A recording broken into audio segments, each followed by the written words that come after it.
Ahí, Juan Luis, ahí. ¡Ah! Dime, yo no tengo por qué hacer presión, si esto va más despacio, esto va tranquilo, pero puedes. ¿Te sientes mejor? Ah. Mucho mejor, Bueno, mucho mejor. Bueno, me alegro. Bueno, ya estoy preparada para visitar Beasain y Eguillor.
Hola, ¿Qué tal, tal? Paula? Encantada de conocerte y de muy estar en Eguillor, Pues en el bienvenida. Valle de Ollo. Te conocemos como presidente de la Mancomunidad de Pamplona.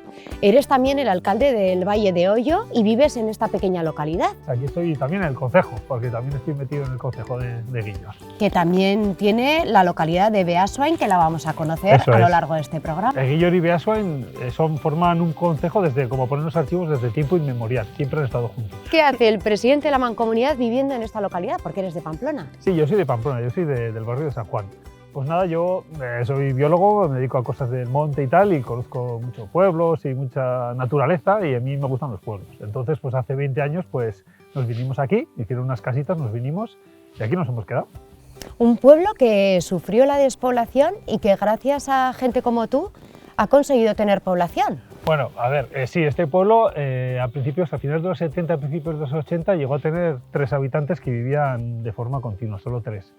Y hubo un cura muy famoso que en su día hizo o promovió la venta de más o menos regular, pero bueno, de parcelas. Empezó a venir gente y después de esa gente hemos venido otra gente y al final pues estamos aquí 100 y pico personas ya. Yo buscaba un pueblo pequeño, con naturaleza, pero que fuera gente de fuera, o sea, que no fuera yo el rarito del pueblo, ¿no? Y efectivamente en este pueblo pues no hay gente mayor prácticamente ya, porque los pocos que había ya pues han ido falleciendo. Y somos todo gente joven o madura, como de nuestra edad. Somos jóvenes y maduros. Y a pesar de que habéis venido muchas personas a vivir a esta localidad, ¿habéis recuperado tradiciones? Sí, sí. Porque habéis empezado de cero. Mira, una tradición muy bonita que hemos recuperado es el Sanduli Manduli. El día de Todos los Santos se hace una acostación, los críos hacen una acostación, los críos y ahora ya también los mayores, por todas las casas del pueblo cantando una canción que además ya está saliendo en internet y todo, porque es muy pequeñita, es una tontería, es Sanduli Manduli, kikiriki, eche usted nueces por aquí, y se echa pues todo, los caramelos, nueces, castañas y todo eso. Y luego pues ya lo hemos convertido un poco en ronda copera y acaban siendo pues casi las fiestas pequeñas del pueblo. Y además también recuperáis la batalla del castillo que tenéis Sí, aquí. Eso es. Sí que ahí hemos tenido fundamos una sociedad que se llamaba Sociedad Garaño por el castillo de Garaño, que nos sugirió uno del pueblo, el nombre, porque casi no lo conocíamos. Y cuando subíamos ahí arriba veíamos una especie como de pozo. Pues resulta que bueno, nos contactó Iñaki Sagredo, hemos empezado a recuperar el castillo con ayudas y con nuestros propios auzolanes y tal, y al final hay un castillo pues muy majo ahí arriba. Y hay también un poema medieval que narra la conquista del castillo de Garaño y tal, y con eso hemos hecho pues unos carnavales. Hace muchas décadas había problemas con los vecinos del Valle de Goñi, ahora también. Bueno, ya no hay tantos problemas. Seguro. Seguro. Hay el archivo del concejo está lleno de pleitos con los vecinos de Azanza, con los vecinos de Izu, con todos los vecinos, problemas de carneramientos. Era cuando los ganados se metían, claro, no había cierres, entonces los ganados se metían en nuestro término municipal y se apresaba el ganado y entonces se le cogía de rehén y el pueblo vecino pues tenía que pagar una multa pues para poder liberar sus reses, ¿no? Entonces teníamos, es algo común, ¿no? En todos los pueblos tenían problemas por todas partes. Pues muchas gracias, David. Yo voy a conocer a más vecinos. Muy bien. Y estaba pensando, ¿no me podrás hacer un descuento en la Vía Besa? ¿Será posible? ¡Qué cara más dura!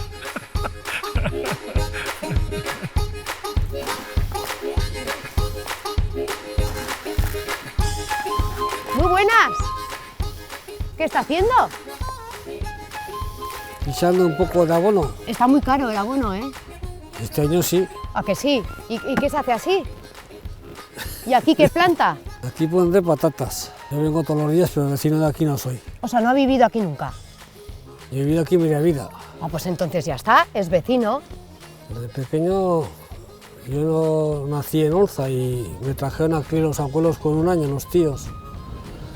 Pero después con 7 años volví para allí y con 8 o 10 años tenía que ir al campo con mi padre. ¿Y no ibas a la escuela? El día que llovía sí, pero el día que no llovía yo iba al campo. O sea, que estabas rezando para que lloviese o no. Pues no me acuerdo si rezaba o no rezaba, pero... ¿O no te gustaba ir a la escuela? A la escuela sí que me gustaba ir, pero después ya te digo, al final, cuando ya tenías 12 o 14 años, pues veía que yo no estaba como los demás. Perdías muchas clases por tener que ir a trabajar. Yo iba poco a la escuela, entonces me quedaba, pues, oye, desfasado. Me ha dicho un pajarico que te llaman pajarico. Pajarico no me llaman. No. Aquí porque me llaman mal. ¿Y no tendrá nada que ver con que te gusta volar? Pues también volé. ¿En vuelo? ¿Con motor o sin motor?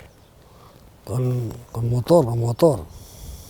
89 al 93. ¿Y dónde volabas? Pues porque tenía unos amigos que tenían aquí en Arazuri ultraligeros y me hice socio de allá y volaba con ellos. ¿Y qué suponía para ti Para el mí- ver tu tierra desde...? A mí era muy bonito porque por aquí andábamos por aquí arriba y claro, conocía a todos y las casas, los pueblos, la gente, conocía de arriba y veía y luego andar por este entorno que era conocido me gustaba, era bonito, muy bonito era. ¿Y no lo volverías a hacer? Ahora yo conduciendo yo ahora no, ¿Y si conduzco yo? y conduces tú tampoco, ¿Por qué? porque no. ¿No te fías de mí? No te fío, no, en eso no, en otras cosas no sé, no te conozco, pero en eso no. ¡Qué fuerte!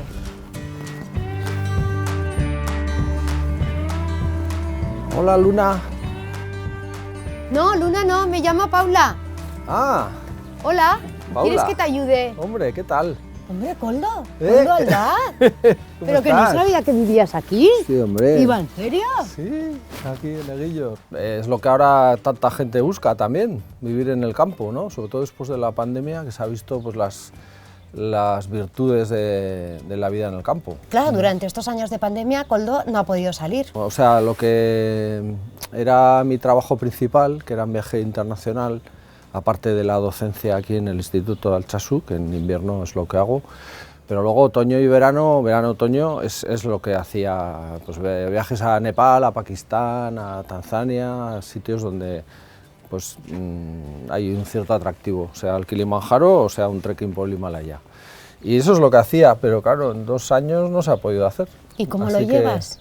Bien, bueno, oye, hay cosas peores. Cuando toca centrarse en destinos cercanos, como me ha pasado, pues lo he disfrutado mucho. O sea, el verano pasado, en la senda de Camil, en las golondrinas, en el trekking del Perdido, pues son destinos aquí en Pirineos, pero que igualmente estupendos. Montaña, no deja de ser montaña. ¿Te ha servido también para conocer más nuestros Pirineos? Sí, la verdad que sí. El Pirineo lo conozco bastante bien, pero lo que no conocía tanto era estos circuitos, estos productos que se han creado ahora, Sí. de travesías de varios días, ya organizadas, con los refugios ya pre-reservados y todo esto, no lo conocía apenas, no había hecho estas. Entonces ha sido, sí, como descubrir un nuevo aspecto del trabajo del guía. Sí. Un descubrimiento que también lo han hecho muchas personas que hasta ahora igual no se habían acercado hasta la montaña y ahora sí que lo hacen, ¿no? Sí, es Se está verdad. masificando, Koldo. Un poco, sí, es lo que hay. Es como todo. Se masifican los centros comerciales, se masifican los estadios de fútbol, se masifica también la montaña, le está llegando el momento, sí. Pero ha revitalizado muchos refugios que de otra manera probablemente habrían cerrado, porque no pueden soportar el nivel de trabajo y de salarios que tienen que tener para solamente trabajar 2 o 3 meses en verano. ¿Y esa Sí. gente está preparada para ir a la montaña? Pues quien coge un guía normalmente no está ni tiene por qué estarlo, en el sentido de saber qué es lo que tiene que llevar en la mochila, porque todo eso, de eso se ocupa la empresa o el guía, que es el que le hace el listado de material, que revisa que todo esté en orden. Pero otra cosa es que físicamente estés capacitado por forma física, simplemente para hacer una travesía pues, de 7 días a veces, ¿no? Que son travesías largas, algunas exigentes. La Senda Camil, por ejemplo, pues la gente piensa que es la Senda Camil, el osito, tal. No, Sí, la Senda sí. Camil, tela. O sea, es exigente, tiene desniveles, son etapas largas. Haga el tiempo que haga, tienes que hacer la etapa porque la reserva en el refugio siguiente está hecha y no puedes dejar de llegar. Entonces, claro, tiene una cierta exigencia. Sí. Hay modalidades en las que vas sin guía, autoguiado, y te proporcionan una baliza satelital con la que tú estás en conexión, incluso te ven en una aplicación que hay. ¿Cómo? Sí, una baliza satelital es un comunicador Sí. que manda señal, es además bidireccional, manda señal al satélite en cualquier punto del globo en el que estés. Entonces, esa es la ventaja con respecto a un teléfono móvil que tiene o no tiene cobertura. Y si te ocurre algo en un sitio en el que no te puedes mover porque te has roto la pierna y no tienes cobertura, pues esto es un recurso que, bueno, pues te puede salvar la vida. Está muy bien el Pirineo, pero a Koldo lo que le apetecería sería ir a Nepal, Eso. porque ahí tienes tu familia también, ¿no? Sí, ahí están, bueno, pues está Pasan Chiring, que fue pues nuestro hijo adoptivo, podríamos decir, que estuvo aquí 10 años, aquí en Apecechea, en mi casa, y vino en acogida por estudios.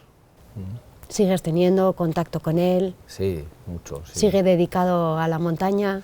Sí, se hizo guía él allá también, siguió un poco mis pasos en ese sentido, y luego creó su propia empresa también, una empresa, un receptivo de trekking y expediciones. Sí. Y Koldo está orgulloso. Orgullosísimo. Lo que no sé si soportará subir otra vez al Everest, que hay que hacer cola ahora. ¡Ay, qué horror! Sí, la verdad es que eso da pena, ¿eh? Mucha. Cuando ves... Ver esas imágenes. Sí, es uno de los aspectos de masificación en la montaña que más, por el hecho de que es la montaña más alta del mundo, claro, pues es la que más repercusión mediática ha tenido, ¿no? Claro, pero que la Sí. gente que tiene dinero pague por querer subir ahí como un reto, si igual ni contemplan el paisaje, ¿no? No, incluso hay quien ni siquiera se ha puesto unos crampones nunca. O sea, un ranchero de Texas que tiene mogollón de pasta, o un ranchero, un corredor de bolsa, me da igual. Pero, claro, se lo puede permitir. Se lo paga, se va con 2 o 3 guías que le llevan en volandas y que le ponen el oxígeno y...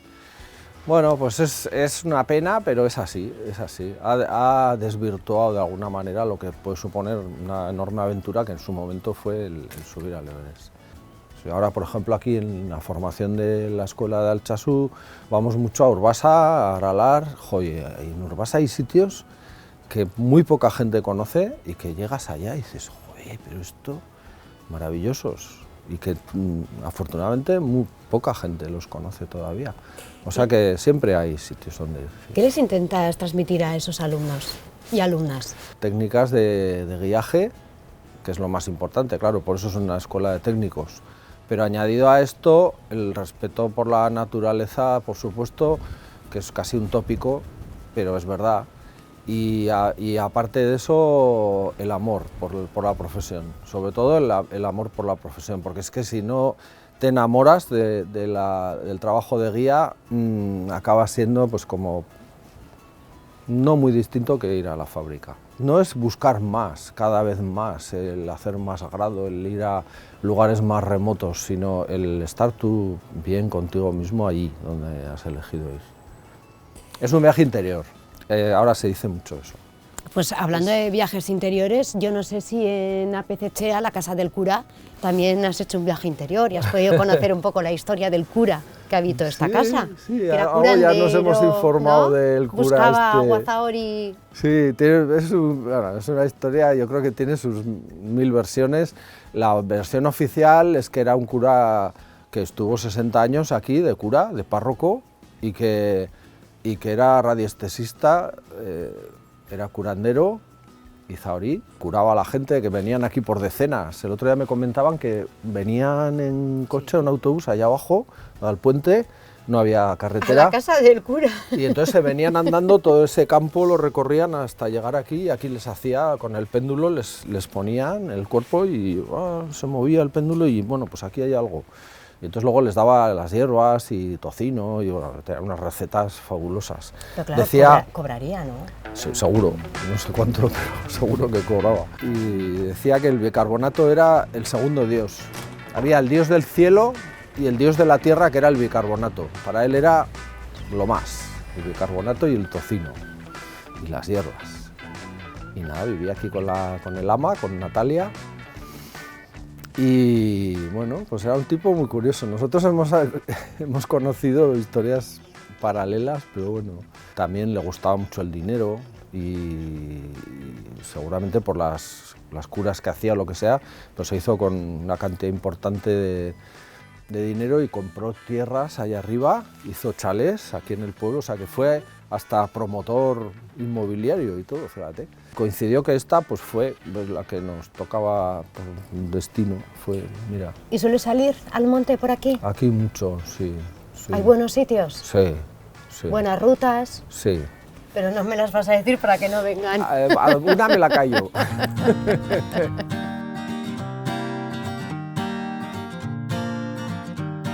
Hola Javier. ¿Qué hay? Buenas tardes. Si visitamos esta localidad, hay que visitar esta empresa familiar que eligió este terreno, creo que también por el clima, ¿no? Sí, bueno, esto se eligió hace muchos años por el clima, porque aquí se secaba el bacalao en la calle, entonces pues hacía un clima un poco propicio para secar el bacalao y se secaba en lo que es en la calle. Entonces ya, pero eso hace muchísimos años y ya todo ha cambiado. ¿Hace cuántos años más o menos? Esto empezó en el 1957. ¿Con tu padre? Sí. Y en aquel entonces, cuando se secaba el bacalao en la calle, yo no sé si trabajaban también pues, gente del valle, sí, ¿no? Trabajaba mucha gente del valle, de los pueblos, de Guillor, de Beasain, de Asiain. En aquel entonces venía más de lo que es la zona del Gran Sol. Ahora ya es más del Noruega e Islandia, pero antes venía de la zona del Gran Sol, que es zona de Canadá. ¿Y cómo llegaban en aquel entonces, en los años 50 estamos hablando? Pues yo me acuerdo en aquellos años venía el bacalao de los barcos enteros, llegaba a pasajes y ahí se compraba lo que era toda la marea de bacalao y en camiones de lona, bacalaos uno a uno echados en el camión, pues venía hasta aquí. Comercializamos el tema del congelado, comercializamos mucho en Francia, para tema de brandadas, de purés, de platos precocinados. ¿Y en Navarra podemos comprar bacalao Guillor? Ahora que se potencia el producto local. Nosotros vendemos, por ejemplo, vendemos en tiendas, vendemos a cooperativa hostelería y vendemos en tiendas que venden nuestro bacalao. Y en determinadas fechas, como por ejemplo en San Fermines, ¿se nota también que aumenta? Sí, el tema de Navarra se nota, pero donde más se nota es ahora en Cuaresma. La Cuaresma todavía tiene muchísimo consumo de bacalao. Bastante, sobre todo pues, en el sur de España. Por ejemplo, en Sevilla, Andalucía, son consumos del mes de Cuaresma y luego dejan de consumir. El bacalao es un producto de invierno, salvo aquí en Navarra, que es tradición el ajuarrero por los pueblos y por las fiestas, pero todo lo demás es producto de invierno. Y sobre todo la campaña fuerte es Navidad, pero sobre todo es Cuaresma. Pues mira que somos raros, de verdad.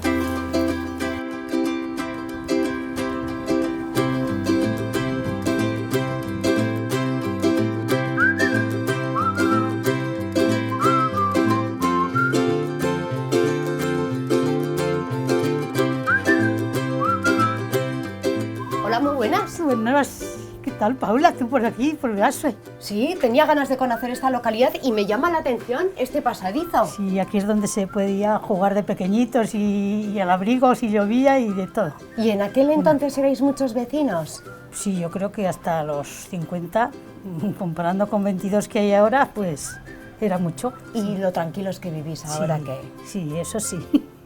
Pero Nos faltan los animales que había entonces en todas las casas, vacas, cerdos.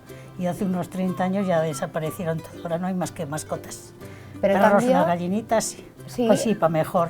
En Lo cambio, que vosotros pasa habéis que- apostado por seguir viviendo Sí, en la sí. localidad, por Sí, darle pues, vida. sí.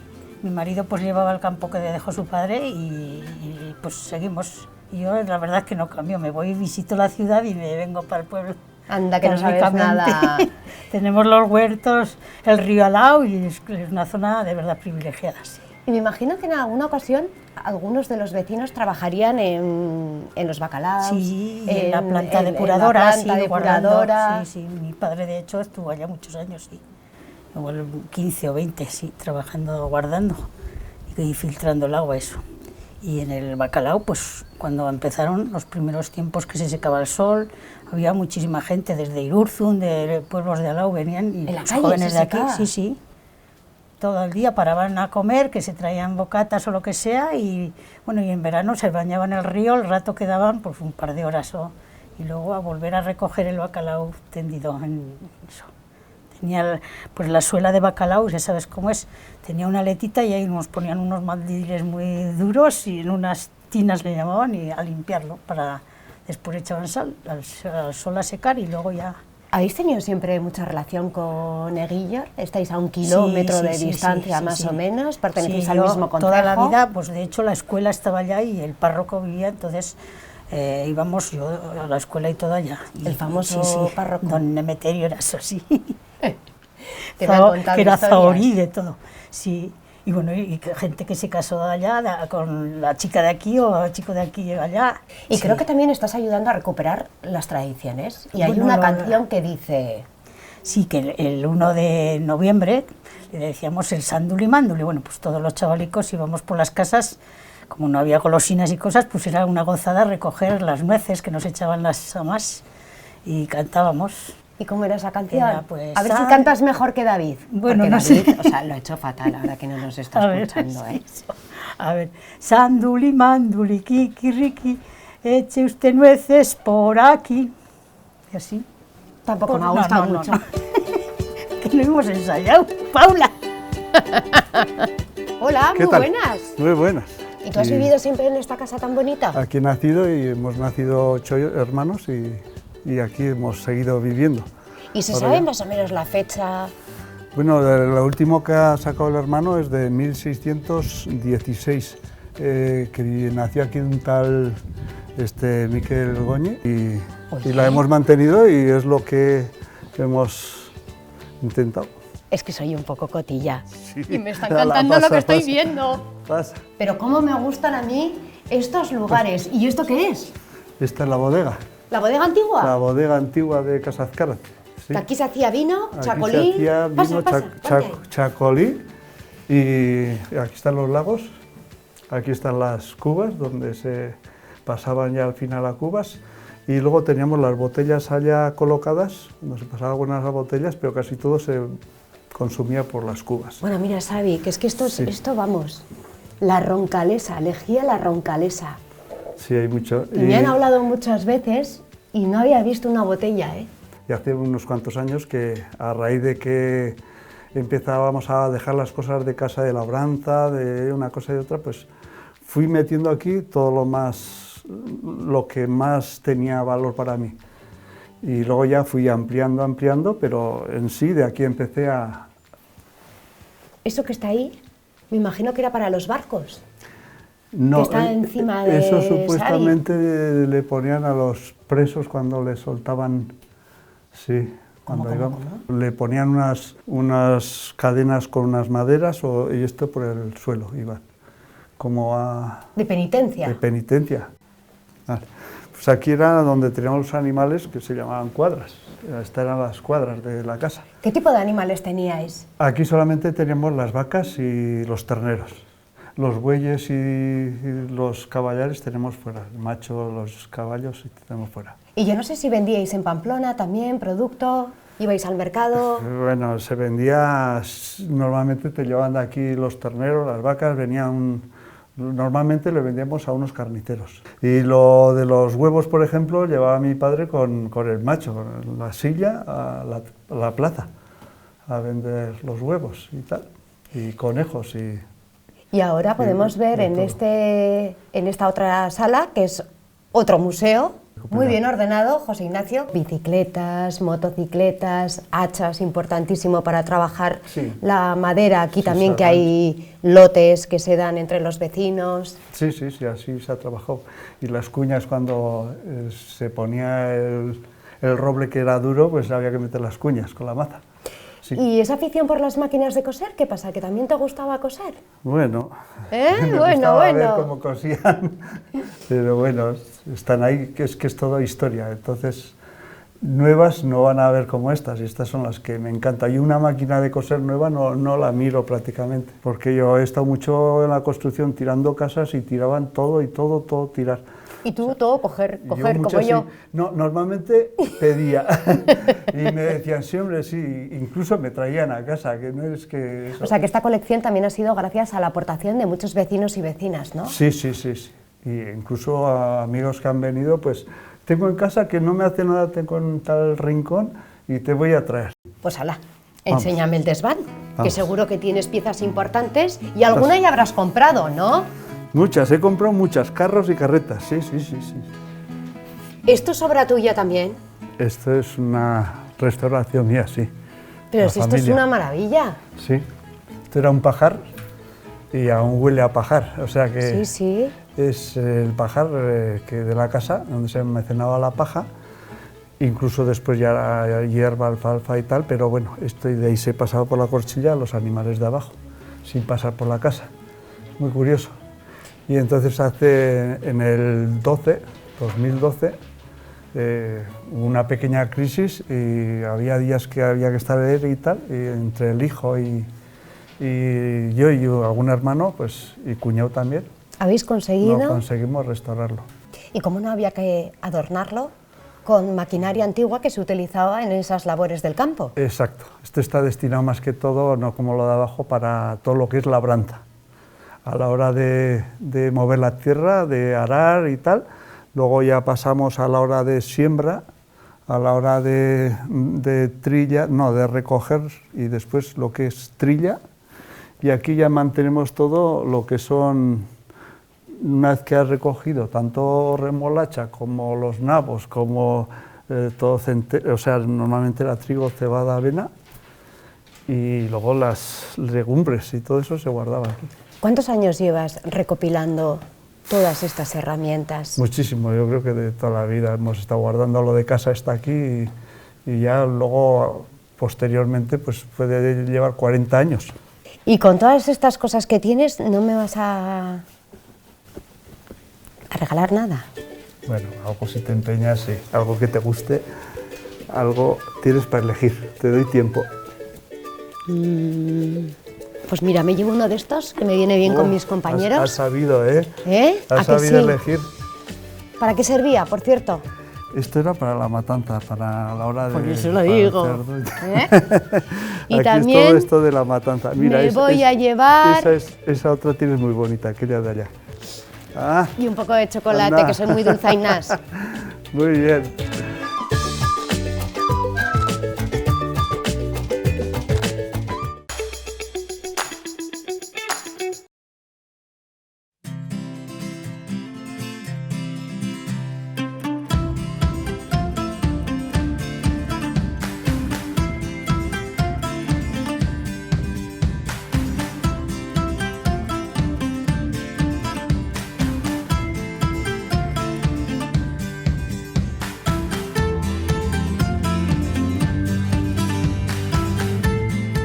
Hola, Iñaki. Hombre, Paula, ¿Qué tal estás? Muy bien, encantada de conocerte. Historiador, arqueólogo, trabajando en muchos lugares de Navarra, Sí, como por ejemplo en este castillo. Este castillo, levantando los castillos de Navarra, la historia de Navarra, ¿no? Que es muy bonita de contar. Una historia muy bonita, como dices, y muy desconocida, porque había numerosos castillos que se comunicaban entre sí. Sí, los castillos para los navarros era el orgullo, ¿no? De hecho, cuando los tiraron tras la conquista de Navarra, una de las frases típicas, míticas que dijeron el cardenal Cisneros era para que no levantaran los navarros el orgullo, ¿no? Y bueno, pues como cabezones pues estamos levantando un poquito lo que son los indicios para que la gente los comprenda, los conozca y también los quiera, ¿no? Porque cada pueblo pues tiene mayor cariño, tiene mucho cariño por sus castillos. Tenía muchísima historia la cuenca de Pamplona, era la emergencia del reino, o sea, el reino de Pamplona, como su nombre dice, parte de aquí. Y de hecho este castillo fue la primera residencia que se conoce de los reyes de Navarra en tiempos de Sancho Garcés I, ¿no? De hecho, su primera historia y su historia del castillo en general es muy dilatada. O sea, podemos hablar de un montón de episodios históricos y que nos dicen que esta fortificación era de las más importantes de Navarra. Si no a la altura de los castillos más importantes, que podía ser Estella, Tudela, pues podía estar el de Garañó, por desde luego su dilatada historia. ¿Y por qué estaba situado el castillo de Garañó aquí? Pues lo podéis ver, el paisaje es espectacular, ¿no? Vemos la puerta de Osquía, que era, por ahí transcurría la calzada romana de Atondo a Pamplona, es una calzada que es la de Astorga a Burdeos, y había una serie de castillos que controlaban este paso. Era la puerta norte de la cuenca de Pamplona, comunicaba con San Miguel de Aralar y tenía mucha relevancia San Miguel también en lo que era la monarquía de Pamplona, ¿no? Entonces, bueno, el castillo, pues fíjate, tenemos aquí un castillo, tenemos otro castillo ahí en el Monte Gastelu, que era el castillo de Orarregui, en ese picachillo que vemos ahí una forma redondeada. Más al fondo está el castillo de Aisita, en Irurzun, encima de las dos hermanas. De las dos hermanas que están justo enfrente. Eso es, y fíjate que entre los tres se comunican perfectamente para mantener un control de estas dos puertas que eran estratégicas, la puerta de Osquía y más allá la puerta del Valle de Larraun o la zona de Larraun, ¿no? Entonces los merinos de Pamplona, los reyes de Pamplona y de Navarra posteriormente, pues evidentemente le dieron muchísima importancia a esta fortificación, sobre todo la de Garañó. Del castillo de Garañó vino Altarramán III como una gran campaña que realizó desde Córdoba y destruyó esta fortificación porque quería dar un escarmiento al rey de Pamplona. Ahí empieza su primera historia, estamos hablando del siglo IX, X, ¿no? Por ejemplo, se supo de un monje que contaba, un trovador de Occitania, que cantaba una canción diciendo que cómo tomaron el castillo los franceses de Garaño y cómo construyeron unas catapultas que desde ahí, donde estás detrás, lanzaban bolaños, piedras enormes, y la gente del castillo, decía el verso, que se reían un poquito porque las bolas pasaban y traspasaban la cota del castillo. Entonces construyeron otra máquina, la echaron más atrás y empezaron a golpear las paredes. Ya las risas ya no eran tanto y ya empezaba la preocupación. Y al final, pues el castillo, tras varias jornadas de lucha, pues se rindió, ¿no? Y eso te viene todo en versos, ¿no? Es muy bonito. Luego, como otra fase de la historia, también fue residencia, ¿no? Y estuvo aquí un hijo del rey Carlos III, Lancelot, un hijo bastardo, y vivió aquí con su madre y unas nodrizas, ¿no? Que lo cuidaban, ¿no? O sea, realmente ha sido una historia muy dilatada. Y el final ya nos marca al final pues también su importancia porque lo destruyó Gonzalo Pizarro, el padre del conquistador de Perú, fíjate, que andaba por Navarra de conquista. Y no se le ocurrió otra cosa. Y no se le ocurrió con idea de Fernando el Católico de decir vamos a destruir el castillo Garaño porque puede poner en peligro a Pamplona si vienen los agramonteses, ¿no? Entonces, esa historia dilatada la tenemos aquí. Al haber tantos castillos, ¿cómo se comunicaban entre sí para anunciar que había un peligro o...? Había una comunicación visual, pero también había una comunicación sonora. De hecho, hay grabados que se ven con bocinas, que se llamaban entonces, que eran para avisar con un sonido ronco. Podían comunicarse hasta 5 kilómetros el sonido. Y luego las iglesias también hacían su papel. Cuando había un aviso de llamada, la interpretaban y el repique de campanas iba transmitiendo y amplificando el sonido. El problema que tenemos pues es esto, es un poco que pues, la fuerza David, lo que yo puedo ayudar, lo que ayuda a la gente del Valle, pero nos falta más ayuda institucional. Y eso ¿qué necesitas, Iñaki? Aprovecha. Pues que por lo menos las ayudas que nos puedan conceder nos las den, ¿no? Entonces hay cosillas que, bueno, que una ayuda que tuvimos este año del Parlamento para el castillo, pues al final se quedó en cero, ¿no? Y es una pena que al final la historia de Navarra es la más importante que tenemos. Cuando ves las mujeres, por ejemplo, mujeres trabajando en castillos, pues en todos los castillos trabajaban mujeres, tenían sus funciones y su dinero y cobraban. Eso lo tenemos todo en una documentación. Esa documentación que está en el Archivo General de Navarra es tan importante que vienen de Australia, vienen de Japón a estudiarla, porque es la mejor administración de un reino expuesta en documentos que existe en el mundo, diría yo. Y la gente lo desconoce. Entonces, fíjate lo que son las cosas, que venía todo registrado. Si clavaban un jamón con un clavo, ese clavo que costaba clavarlo estaba pagado y estaba registrado con una factura. Hay un detalle que suelo contar, que el rey de Navarra, en tiempos de la guerra de Aragón, estaba jugando a los dados con un noble, atacaban un castillo y estaban asediando una fortificación, y entonces pues pasa el tiempo, estaban jugando a los dados, que de hecho estaba prohibido porque decían que había muchas blasfemias, pero bueno, era el rey. Y entonces perdió a los dados y le pidió a un noble dinero, y ese registro de que le pidió un noble dinero para seguir jugando a los dados está en el Archivo General de Navarra. O sea, lo teníamos todo y la corrupción era muy difícil que existiera con el control. La Cámara de Contos que conocemos, esa institución, viene de la Edad Media para contar. Y contaban todo, de la A a la Z. Era una administración muy a la francesa y muy seria. Iñaki, ha sido un placer escucharte y también se te puede leer. Bueno, pues ahora sí, tenemos una colección, la editorial Pamela, que es Navarra Castillos que defendieron el reino. Gracias por tu trabajo, de verdad, y ojalá que nos pongamos a leer todos los libros y a conocer nuestra propia historia.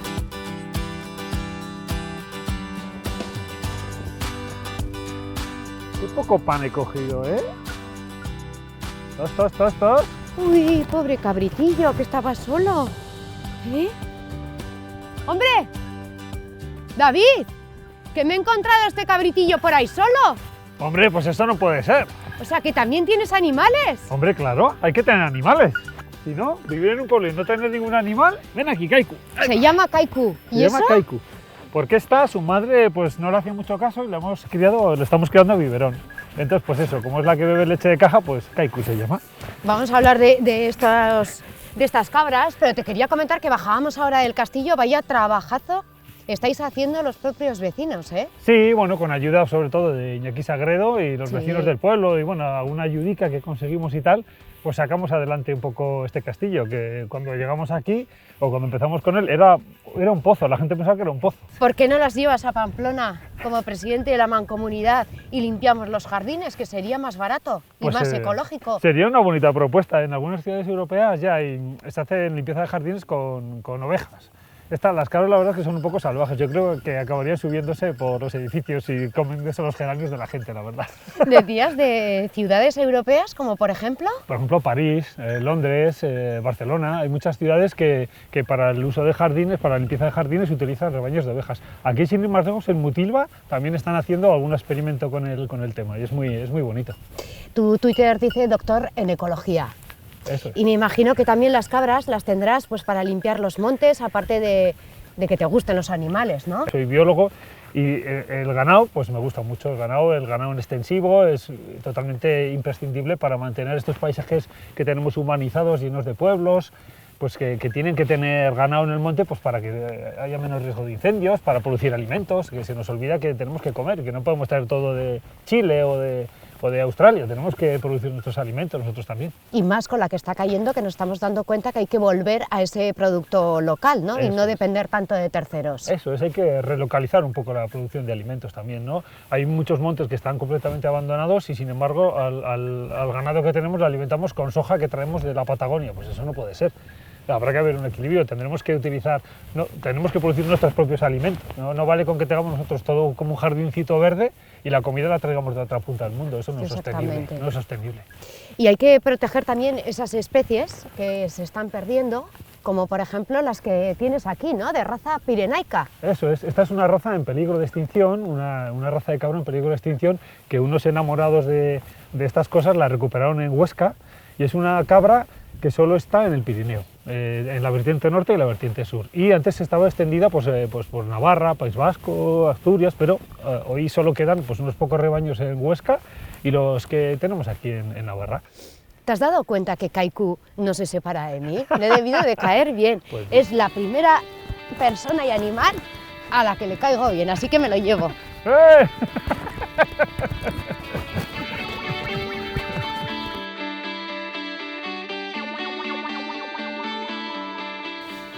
Hola Juan Luis, mira, a ver si me arreglas un poco. Hola. Onda, No me lo puedo creer. ¡Qué sorpresa! Pues si venía yo a que me venías tú, tenías, atendieses. claro, funcionó con cita previa, pero bueno, ya que estás aquí, pues algo haremos. ¿Al que le estás tratando es vecino de la localidad también? Ah, pues sí, vecino, amigo y compañero. Porque ambos nos dedicamos, dentro de las ramas de la terapia manual, pues a la osteopatía. ¿Y los dos vivís ¿Cómo en el pueblo? Pues fíjate, aquí en este pueblo se repite bastantes. Hay bastantes personas que comparten actividades, pues igual que de la rama fisioterapia, también hay de la rama médica, pues hay dos médicos, hay una pediatra, una que es cirujano. Hasta hace poco también había una especialista en enfermedades reumáticas viviendo también aquí. Cuando tenéis una lesión tenéis que acudir al fisioterapeuta también. Sí, No os sí. podéis tratar vosotros mismos, ¿no? Pues no, podemos trabajar alguna cosilla a nivel personal, pero siempre pedimos ayuda, nos pedimos ayuda, Juan Luis y yo, muchas veces. Sí, sí. Y también aprendéis uno del otro.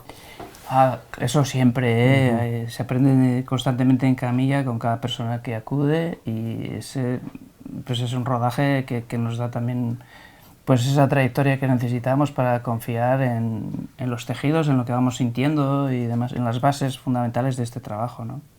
A raíz de la pandemia la gente tiene más problemas. Bueno, más o menos diferentes, diría yo. Están más, bueno, centrados con cosas que tienen que ver también con la respuesta del sistema nervioso, con ansiedades, con cosas así que tienen que ver, que luego pues, también repercuten en ciertas patologías, ¿no? El ser humano siempre tiene una capacidad de adaptación estupenda, ¿no? Y es lo que tratamos de conectar con nuestro trabajo desde la osteopatía, ¿no? Intentar encontrar los recursos que puede haber dentro de nuestro cuerpo humano, ¿no? Que hay mucho potencial y es ahí donde intentamos pues, bueno, trabajar, ¿no? Encontrar donde hay restricciones, que esa es una labor principal, al margen de la patología. La verdad que el trabajo con los bebés, con los niños, es de lo más agradecido que hay, ¿no? Mucho, sí. ¿Qué problema tienen esos niños y qué has tratado, John? Bueno, los bebés muchas veces se acercan ahí a la consulta por temas de Movilidad. nacimiento, parto. Muchas veces puede haber problemas, partos difíciles, que generan al final muchas tensiones craneales a nivel de las suturas, de las articulaciones que hay entre hueso y hueso craneal.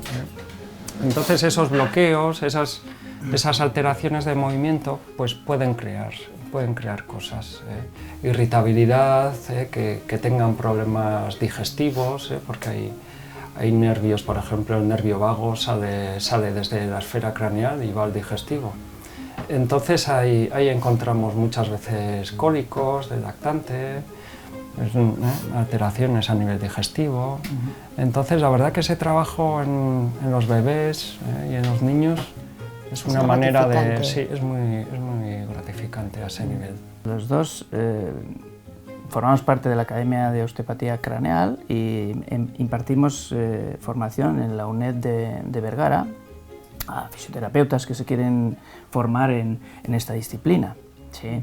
Y estas cosas de los inconvenientes de los pueblos. Que estemos dos profesores de allí, pues nos pasó, ¿os acordáis de la inundación que hubo? Y claro, aquí nos pasa el río Araquil, Sí, y de repente y pues, sufrís las inundaciones. nos quedamos bloqueados justo la víspera de un seminario que teníamos que ir allí. Y no pudimos ir. ¿No pudisteis ir ninguno de los dos? Con lo que se suspendió Se suspendió el seminario. En tu caso, Juan Luis, tienes una consulta en Pamplona y con la pandemia decidiste instalar este lugar que es maravilloso para relajarse, que también viene muy bien para la osteopatía. Ah, sí, sí.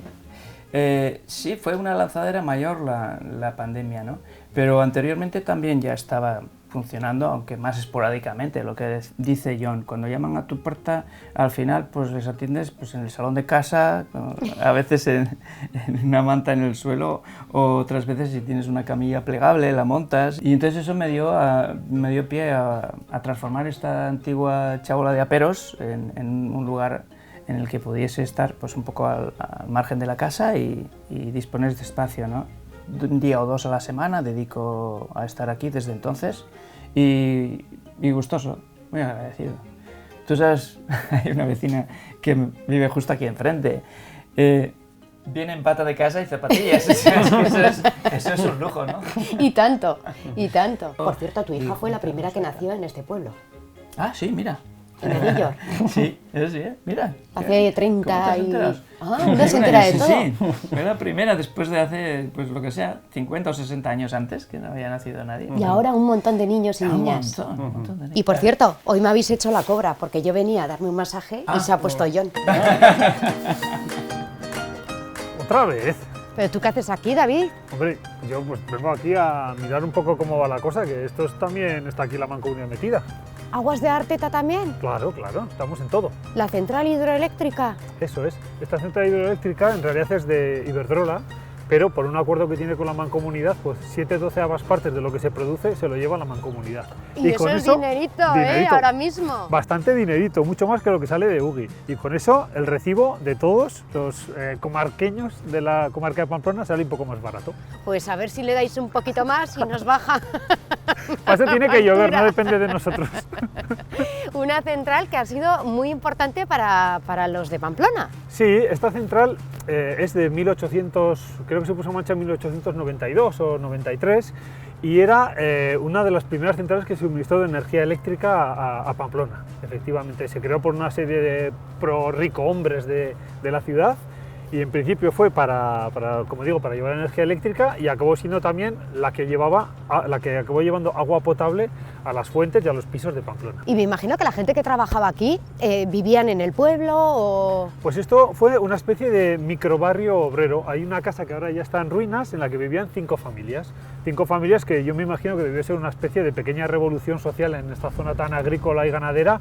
Pues había un ingeniero, el que llevaba las turbinas, los de mantenimiento, etcétera. O sea, gente un poco especial. ¿Y hay algún famoso que haya vivido aquí? No sé, ¿eh? Una persona muy importante que fue un antropólogo que se llamaba Jáuregui, que fue famoso, hizo alguna serie en televisión del planeta humano, escribió varios libros, trabajaba en la UNESCO y nació en esta casa aquí en Guillor, en el pequeño pueblecito de Guillor, en el barrio de la central. Esta central, pues bueno, es muy rentable. Es una central que coge el agua directamente por unas tuberías desde el nacedero de Arteta, se almacena en un pequeño lago o depósito que hay aquí donde los filtros que vais a estar y de allí se turbina aquí. Entonces hay un desnivel de casi 40 o 50 metros que hace que produzca muchos billetes. Le llaman a la turbina grande, le llaman la empacadora, porque produce billetes así, como empacándolos. Una turbina, además, que es de las originales, ¿no? Sí, hay varias turbinas. Esta grande es relativamente nueva, pero hay todavía unas turbinas que podéis ver ahí de 1900, de principios de siglo. Antes te he preguntado por lo de la Villavesa, a ver si me podías hacer descuento. No sé si me vas a poder hacer o no, porque hay un dato curioso y es que la mayoría de las usuarias son mujeres. Efectivamente. Casi el 75% de los billetes que se expenden en las Villavesas son para mujeres. Y esto se ha agravado aún más con lo del COVID, porque la gente se ha pasado en parte de la Villavesa al coche, pero los que se han pasado no es todo el mundo, son los hombres. Son los hombres que van con su coche. O que sois más médicas y no queréis compartir espacios públicos por el tema de la pandemia. Efectivamente, fíjate tú que hasta en esto también hay sexismo, ¿eh? O sea, los hombres van con su coche y las mujeres tienen que ir en la Villavesa, que por cierto es totalmente segura y se ha demostrado 1 y 1000 veces que no tiene ningún problema para el tema del COVID. Te quería preguntar también por la agresividad después de la pandemia. Se habla de esas agresiones a los propios conductores. ¿Habéis notado también que ha crecido o que han aumentado? ¿Estamos todos más irascibles? Eso es, estamos todos como, no sé, como una válvula, como una olla express, ¿no? Un poco ahí que... Entonces sí que ha aumentado la agresividad con los conductores y las conductoras, también entre el propio pasaje. Bueno, se le están tomando muchas medidas, la gente igual no sabe, pero todas las villavesas llevan cámara de televisión directamente conectada con la policía, o sea, todo lo que hace queda grabado. Y nosotros, ahí queda, ¿eh? Ahí queda, por si alguno nos tiene que estar oyendo en estos momentos. Y de hecho nosotros proporcionamos muy habitualmente información a las policías, te dice, oye, mira, tal día de tal hora, pásame la grabación, o quién ha ido. Entonces, que se sepa que no queden impunes las cosas, hay muchas denuncias. ¿Le preocupa a David los sábados a la noche? Sí, el personal conductor nos ha transmitido que bueno, pues a esas horas un poco ya de 7 de la mañana, 6 y media de la mañana, cuando la gente sale de las discotecas, pues sale excesivamente eufórica, diría yo. Entonces hay problemas a esas horas, hay denuncias y bueno, por supuesto el 90% de la gente se porta bien, pero siempre hay un 10% de cafres que hacen que bueno, sobre todo a esas horas la cosa sea un poco... hay que mejorar. Pues seguro que poco a poco nos vamos relajando, o que así sea, y a seguir trabajando. David. Muy bien, pues ahí estaremos, a ver si conseguimos bajar el precio de todo, para que Eso. estés contenta. Bueno, pero tienes una máquina que da billetes, ¿no? Vamos a hacer la danza de la lluvia para que dé más billetes y entonces... Por cierto, ¿cómo era la cancioncita esta del pueblo de Guillar? Sanduli, manduli, kikiriki, eche usted nueces por aquí. Pues échame billeticos para la Villavesa. Oh, billetes quiere la otra, ¿no? Así no puede ser, no puede ser.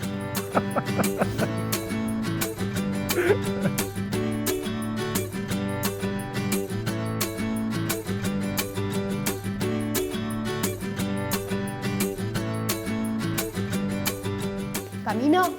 Hola, muy buenas. Hola, Paula, ¿qué tal? Muy bien. Y mira que yo no sabía que en Eguillor existía esto. Pues ya ves qué maravilla. Es la planta donde se filtra todo el agua que después vamos a consumir en toda la comarca de Pamplona, ¿no? Pues la traída de aguas del manantial de Arteta para lo que es la comarca de Pamplona fue en el año 1895. Hasta entonces, pues Pamplona y los pueblos de alrededor se abastecían del agua del manantial de Subiza, de pozos, del río, en fin, había distintas opciones, pero hubo necesidad de traer agua a todas las viviendas y entonces se ideó este sistema. Entonces se trae agua del manantial de Arteta. Se hizo en los años 20 este edificio, que inicialmente eran solamente unos filtros, como puedes ver, solo son filtros de arena. Y cuando hacía falta, cuando subía mucho la turbidez del agua, tenían un sistema para saber si tenían que dosificar sulfato de alúmina. ¿Y cómo se hacía? Porque entonces me imagino que no habría laboratorios, ¿no? No como los que hay ahora, desde luego. Entonces lo que se hacía era, tenían un sistema que a través de un plato y una vela podían saber si tenían que dosificar el reactivo o no. Fijaros qué curioso. ¿Qué? Pues mira, cogían un plato de loza, el agua que entraba, le echaban al plato, dejaban unos minutos y miraban. Y si tenía bastante barro, entonces decidían que había que añadir el reactivo, el sulfato de alúmina. Y si no, tenían otro sistema. Cogían en un vaso de cristal agua y en un cuartito oscuro ponían una vela detrás, y si a través del vaso veían la vela que no se veía muy bien, entonces añadían el reactivo. Ese era el procedimiento que tenían. Luego hasta el año 47 no se puso cloro al agua. O sea, simplemente el agua se filtraba y allí iba. Pero claro, ya como el cloro es tan importante para matar todas las bacterias, todos los virus que nos llegan, pues eso fue un gran avance, y eso fue en el año 47. Y así estuvo funcionando esta planta hasta el año 92, que se hizo la otra. Esto quiere decir que desde la década de los 20 entraba el agua por aquí, sí. se filtraba aquí, sí.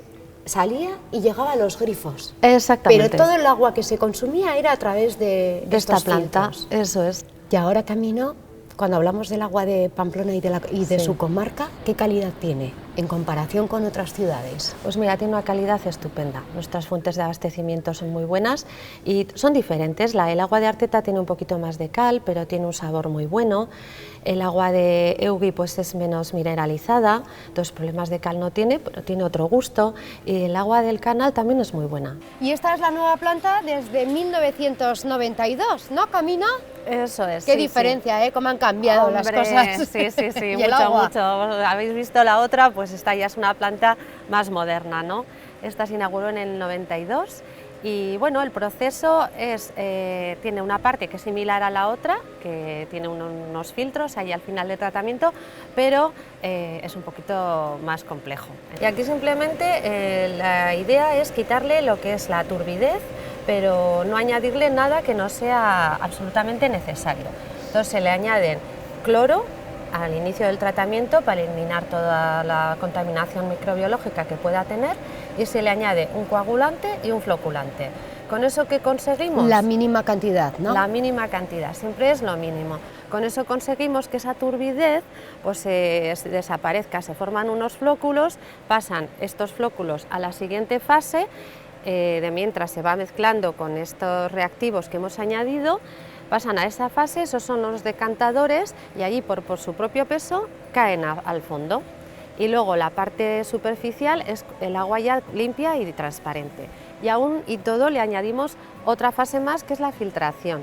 Hay unos filtros de arena que tienen como 1 metro de arena, el agua va pasando por esa arena y todo lo que pueda haber quedado, restos que quizá no hemos conseguido eliminar en la decantación, se van a quedar en los filtros y ya se recoge abajo y ya la pasamos al depósito, y del depósito, antes de que se vaya por toda la red de distribución, se le vuelve a añadir cloro para que tengamos esa seguridad de que ante cualquier problema no se nos van a desarrollar bacterias, no se nos van a desarrollar virus. Sí. Camino, como responsable del laboratorio, me imagino que te gustará también catar aguas. Yo bebo agua, sí, habitualmente, y además creo que tenemos que ir concienciando a la gente de que hay que beber agua del grifo. Pues mira, Paula, aquí tenemos el laboratorio de control de calidad y abastecimiento. Aquí analizamos todas las muestras, tanto de captaciones, como durante el proceso de potabilización, como luego la salida de planta, y también analizamos distintas muestras que vamos tomando desde control de calidad en distintos puntos de la red. Todas esas muestras se traen aquí y las analizamos aquí. Que no tenemos bacterias, que no tenemos virus, que no tenemos metales que nos puedan afectar a la salud, que con el cloro que usamos en el tratamiento no se formen trialometanos en cantidad como para hacernos daño. Entonces todos esos análisis se hacen aquí. Muchas gracias, Camino, por habernos atendido. A ti. ¿Vale? Que es que me tengo que ir porque se me ha ocurrido una idea genial. Ya te enterarás, ya. Vale. A ver, si le echamos un poquito de algo al agua, la gente igual se queda más contenta. Ay, como sé dónde están los filtros.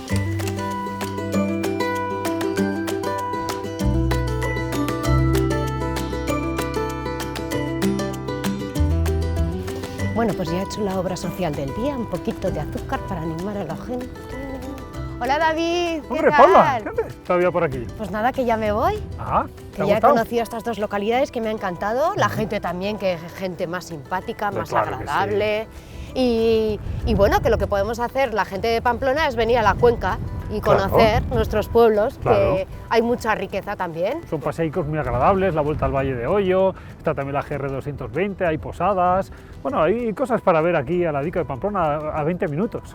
La bici, que también eres muy aficionado. Sí, la bicicleta, este es un sitio para andar en bicicleta maravilloso. Tienes el puerto de Chauri, puerto de Guillano, te puedes ir para todos los lados, hacia Leiza, Lecumberri. Bah, esto es el paraíso. Ay, y antes de irme, te tenía que hacer una pregunta. Dime. ¿La gente sigue dejando las bolsas de basura en el suelo en vez de abrir la tapa?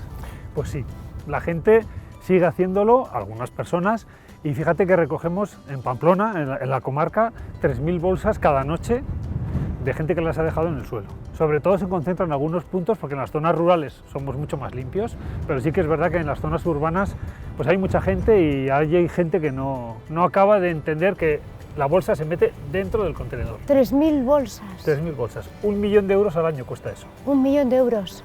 Sí. Pues mira, si nos haces una rebaja en la factura de la luz más el 1 millón de euros que nos podemos ahorrar si hacemos así y lo depositamos, nos iría mejor a todos. Pues nos iría mucho mejor a todos, al planeta y al bolsillo. Pero si hay azúcar en el agua, pero qué análisis más raro. Le voy a llamar a David.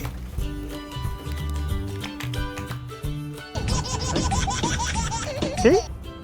¿Qué? ¿Azúcar? ¿Cómo azúcar? ¿Pero quién? ¿Cómo? ¿Que han echado azúcar en el agua? ¡Eh! ¡Oye! ¡Eh! ¡A por ella!